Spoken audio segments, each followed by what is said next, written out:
امام عسقلانی علیہ رحمہ فرماتے ہیں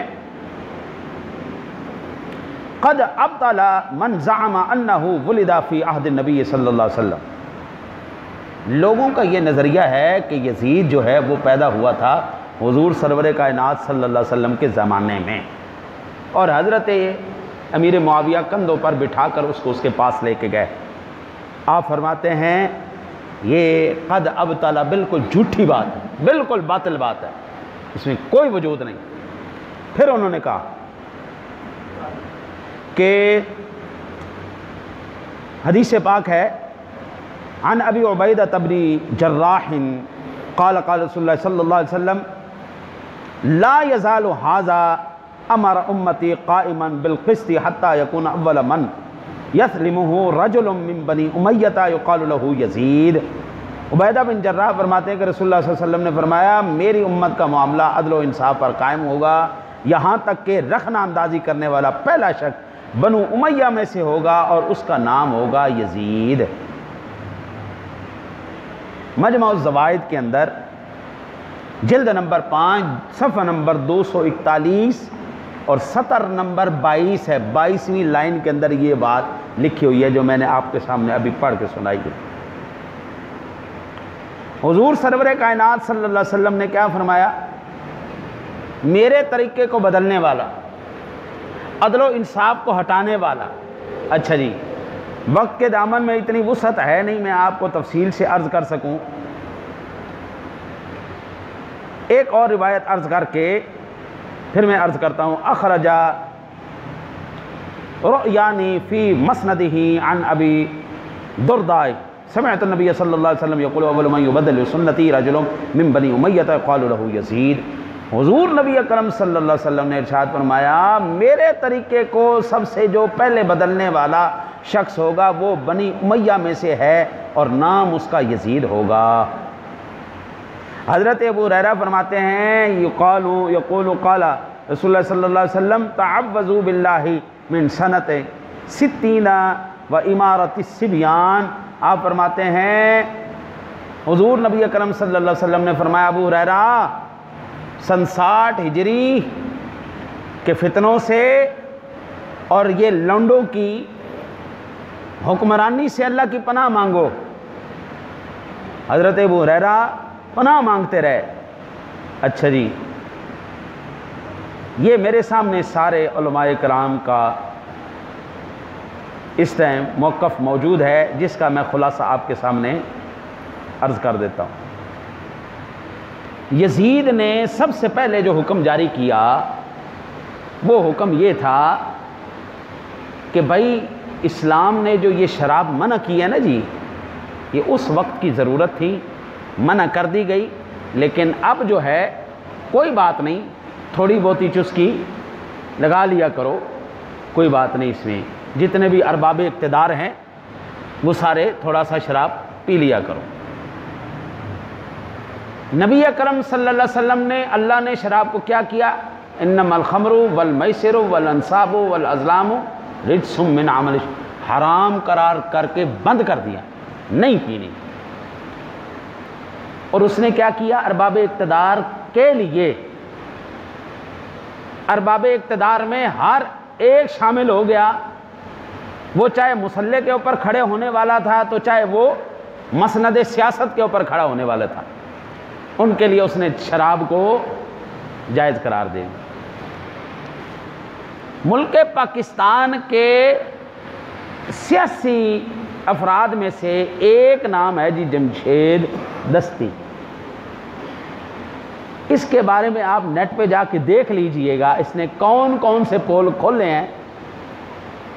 یہاں پر نام لوں تو شاید میرے سے لوگ ناراض ہو جائے، آپ جا کے دیکھ لیجئے گا جمشید دستی نے جو انکشاف کیے تھے آپ کے ارباب اقتدار کے بارے میں، وہ کیا انکشاف کیا تھا اس نے؟ بعین ہی وہی جو یزید نے کام جائز قرار دیا تھا وہ اس نے جائز کیا۔ آپ کے ارباب اقتدار میں سے ایک فرد نے وہی کام کیا جو یزید نے کروایا۔ یزید نے کیا کروایا؟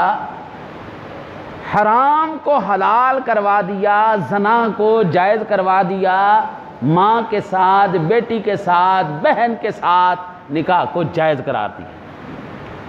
آپ کے اقتدار، ارباب اقتدار میں سے ایک حضرت سے جب پوچھا گیا کہ بلا آپ شادی کیوں نہیں کرتے، شادی کر لیں، آپ یہ نیٹ پہ دیکھ لیجئے گا، تو انہوں نے جواب کیا دیا، جن روز تازہ دودھ مل جائے انہوں مجھ بننے کی لوڑ ہے۔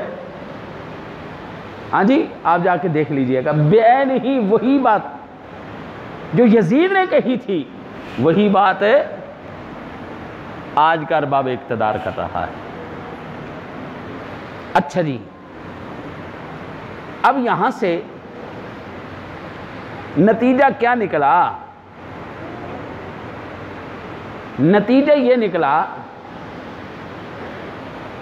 عشق رسول کا دعویٰ کرنے والا، محبت رسول کا دعویٰ کرنے والا، محبت اہل بیت کا دعویٰ کرنے والا، اگر تو ہے نمازی، اگر تو ہے،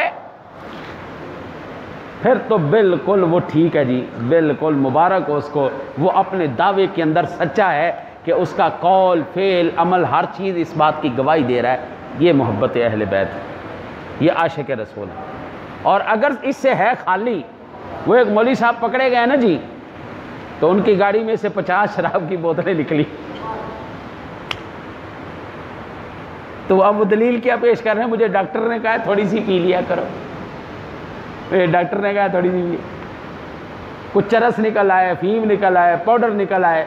تو ایسے ایسے زبردست قسم کے دلائل ہیں جو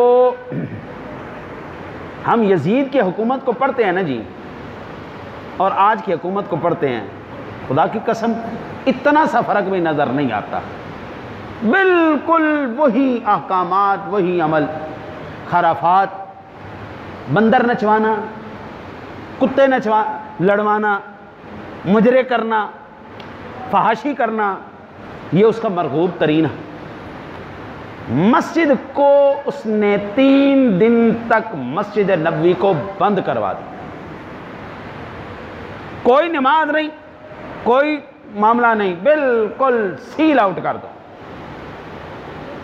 میں آپ کو نہیں کہہ سکتا کہ ہمارے ملک پاکستان میں یہ نہیں ہوا۔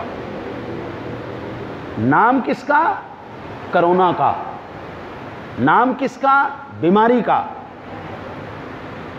یہ ابھی نا جی میرے پاس وہ پڑی ہوئی ہیں، آپ کو میں اگر نکل آتی ہیں جلدی تو میں آپ کو دکھا دیتا ہوں جی، نہیں تو پھر میں آپ کو دکھا دوں گا انشاءاللہ اگلی دفعہ۔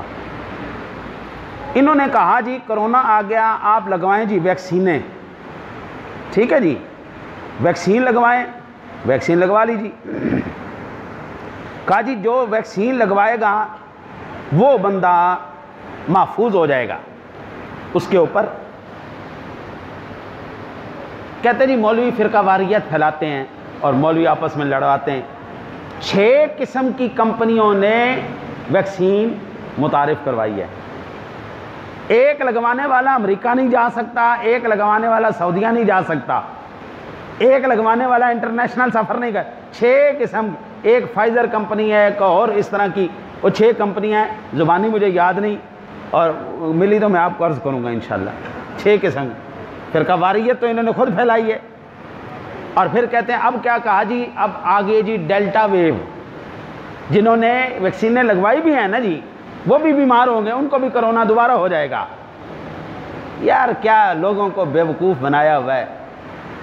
یہ اللہ کے 2 جہاں کا بادشاہ، یہ قرآن ہے، یہ میرے سر پہ ہے، اگر دنیا اس سے نجات چاہتی ہے، در رسول کی بھکاری بن جائے، خدا کی قسم شام سے پہلے تم ساری بیماریوں سے آزاد ہو جاؤ۔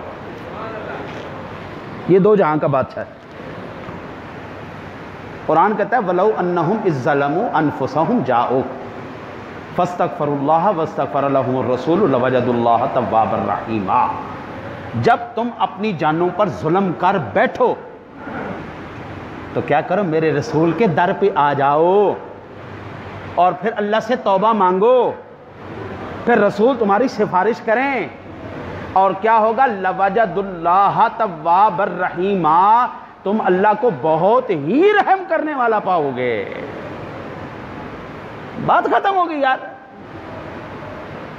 ہم دنیا کے بھکاری ہو گئے ہیں, دنیا کے بھکاری. اور اللہ رسول کے در پہ جا کے بھیک مانگو جہاں سے خیرات ملے گی اور ساری کائنات کو ملے گی, اپنوں غیروں کو ملے گی.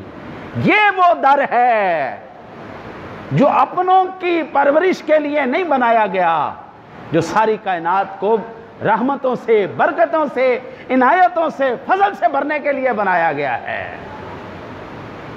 وَأَمَّا السَّائِلَ فَلَا تَنْهَرْ, محبوب جب تیرے در پہ کوئی سائل آ جائے جھڑکنا نہیں ہے. رستے ہم نے خود چھوڑے ہوئے, مصیبتیں ہمارے پاس خود آ رہی ہیں, ہم نے بس دعا کرو اللہ تعالیٰ اپنے حبیب کا صدقہ ہمیں جلدی سے جلدی یہ بات سمجھنے کی توفیق عطا فرمائے کہ نجات در رسول سے ملے گی. اللہ سے دعا ہے اللہ آپ کو مجھے عمل کی توفیق عطا فرمائے.